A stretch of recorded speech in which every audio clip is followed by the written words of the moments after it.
उसको छोड़ें आप। दुनिया की नजरों में आप एक दहशतगर्द मुल्क, एक रोग स्टेट बन गए। कश्मीर के ऊपर दुनिया आपकी बात उससे पहले जो 10 साल थे कश्मीर पे आपकी बात सुनी जाती थी, उसको इंपॉर्टेंस मिलती थी। मगर वो ममालिक जो आपके हक में बोलते थे, फिर वो उन्होंने भी आपका साथ छोड़ दिया। और पोस्ट 9/11 इस दुनिया की जो डायनामिक्स हैं वो कंप्लीटली चेंज हो गए। अफगानिस्तान में हमारी इन्वॉल्वमेंट जो है वो वॉर ऑन टेरर के बाद ही हुई है। अगर हमारी कोई प्रेजेंस अफगानिस्तान में है तो उससे पहले तो कोई प्रेजेंस नहीं थी। ये बात तो हम सबको पता है कि कोई है थी भी तो ये कह लें वो जो नॉर्दर्न अलायंस की शक्ल में अहमद शाह मसूद को हमने कोई हेलीकॉप्टर दे दिया या कोई थोड़ी बहुत हेल्प कर दी तो कर दी, बाकी तो कोई हमारी प्रेजेंस नहीं थी वहां। और सबको पता है कि अहमद शाह मसूद की क्या रेट थी। He was confined to a small portion. तो इंडिया की प्रेजेंस अफगानिस्तान में वॉर ऑन टेरर से पहले निल थी, खत्म थी बिल्कुल। अब यह है कि वक्त आगे बढ़ता चला गया।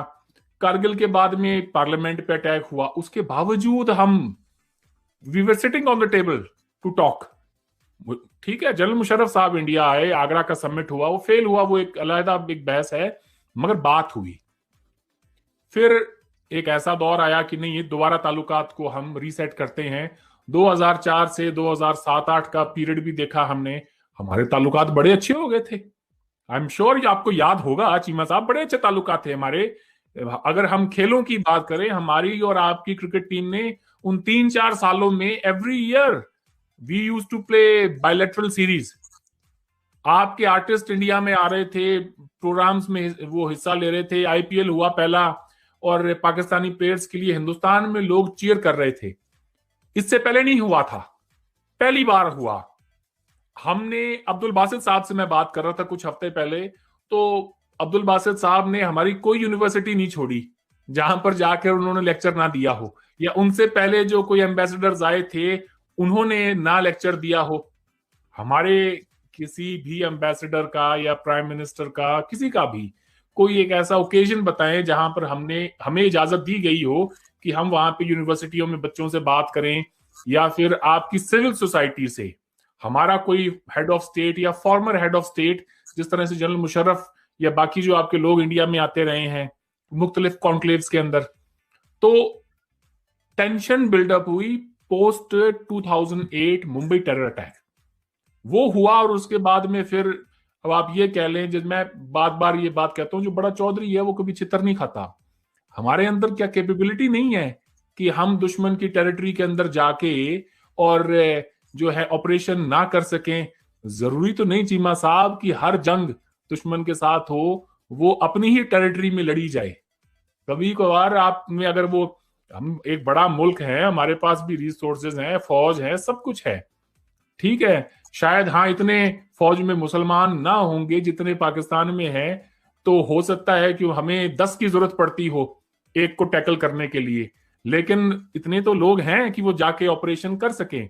तो ये इल्जाम लगाना कि जी इंडिया आके और दहशतगर्दी कर रहा है, ये कर रहा है, वो कर रहा है, तो आप ये देखें कि एक वक्त आता है जब सामने वाला भी रिटेलिएट करता है।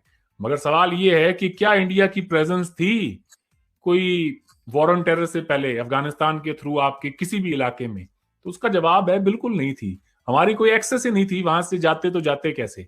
तो अब ये है साहब कि उन बातों को पीछे छोड़कर और आगे कैसे बढ़ा जाए, ये सवाल है जो हमें आज शायद उसका जवाब अपने लोगों को, व्यूअर्स को दे के जाना चाहिए। बिल्कुल। देखिए, आपने एक प्रॉपर हिस्टोरिकल चीज बताई है और मैं ये जानना चाह रहा था, और मेरा यही मौकफ है कि जी पोस्ट कारगिल जनरेशन इंडिया और पाकिस्तान में जो है ना वो ज्यादा पोल्यूटेड हो गए हैं। नॉट बिकॉज कि वो पोल्यूटेड है, बिकॉज ऑफ दी डेवलपमेंट्स जो हुई।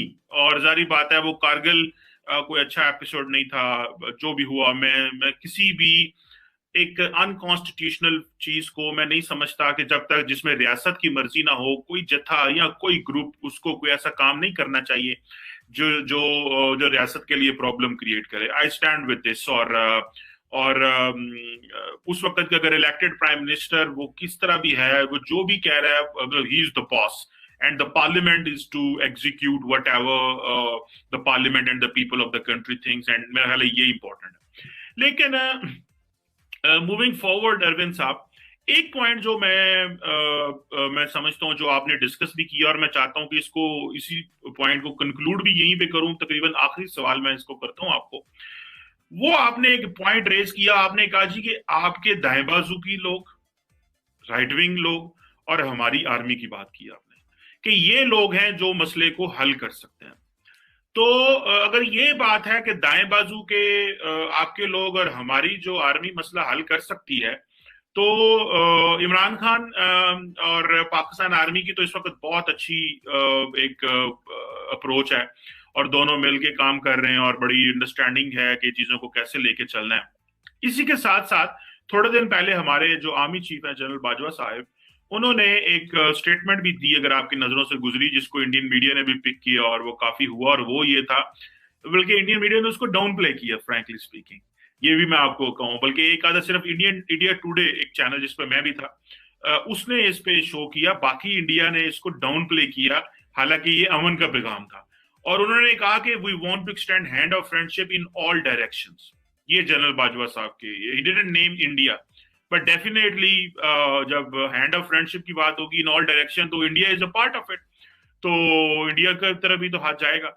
सो अगर दोनों ही आप ये समझते हैं कि दो ग्रुप या दो इंटरेस्ट ग्रुप या ये कर सकते हैं, so how will you read Pakistan to want to move forward, but how your right wing will move forward? This is where I want, जिसमें we also include, जिसको मीडिया भी काइंडली इंक्लूड कर लें, that is working hand in glove with the right wing, जिसमें primarily आप दाएं बाजू कोई भी कह लें, लेकिन हम अमूमन बीजेपी को और उनके जो बाकी जो आरएसएस वगैरह या उनके जो थिंक टैंक्स हैं उनको कहते हैं, या मीडिया को कहते हैं. So how will you answer this question? मैंने ये कहा था साहब कि कुछ लोगों का ये मानना है कि शायद इस मसले का हल दो ऐसी तंजीमों के हाथ में है जिनके कंप्लीटली एक्सट्रीम व्यूज हैं. तो मैं ये नहीं कह रहा कि हाँ वही इस मसले का हल निकालेंगे, मगर मैं अपने आप से ये जरूर पूछता हूं कि जब मेरे होम मिनिस्टर खड़े होकर ये कहते हैं कि अक्साई चिन हमारा है, पीओके हमारा है, गिलगित बल्टिस्तान हमारा है, और उसको हासिल करने के लिए जान दे देंगे, तो बड़ी अच्छी बात उन्होंने कही, जान देनी भी चाहिए. लेकिन जब गलवान में इंसिडेंट हुआ तो हमारे प्राइम मिनिस्टर साहब ने आवाम को जब एड्रेस किया, उनकी पूरी स्पीच के अंदर उन्होंने चीन लफ्ज इस्तेमाल नहीं किया. हालांकि बात इंडिया चाइना पे हो रही है, हमारे सोल्जर्स चीनी सोल्जर्स के हाथों मारे गए हैं, लेकिन उन्होंने चीन को मेंशन तक नहीं किया. पाकिस्तान को मेंशन करना बड़ा आसान हो जाता है. वो इसलिए हो जाता है क्योंकि पाकिस्तान एक कमजोर मुल्क है, छोटा मुल्क है शायद. नहीं.